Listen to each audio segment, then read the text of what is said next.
ይኸውላችሁ ስህተት የበለጠ ስህተት የሚሆነው በወደቅንበት ስንቆይ ነው። በህይወት እስካለን ድረስ ከስህተታችን ለመታረም የሚረፍድ ጊዜ የለም። ከስህተታቸው የሚመለሱ ሰዎችን አላህ ምህረትና ስኬትን ይሸልማል። የትኛውንም ያህል የበዛና የከበደ ጥፋት እንኳን ቢሆን አላህ ለተመላሾች ምህረትን በሰፊው ይለግሳል። የሰው ልጅ መሳሳትን መታረምን የሚችል ፍጡር ነው። አላህ ከስህተታቸው የሚመለሱ ሰዎችን እጅጉን ይወዳል። ከአላህ ዘንድ ተስፋ ሊያስቆርጥ የሚችል አንዳች ነገር የለም። አያችሁ፣ ከወንጀሉ በላይ የሚጎዳው ወንጀሉን በትዝታ ይምሮ እየመላለሱ ማስተናገድ ነው። ማንም ሰው ከመሳሳቱ የበለጠ በስህተት ውስጥ መቆየቱ ሊያሳስበው ይገባል።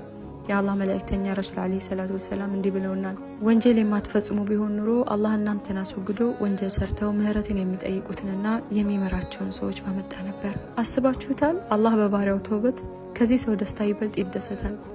ሱብሃነከ ያ ረብ። ሁሉም የአደም ልጅ ይሳሳታል።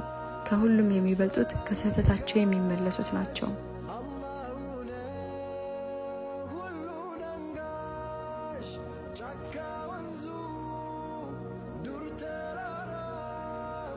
ያስገኛቸው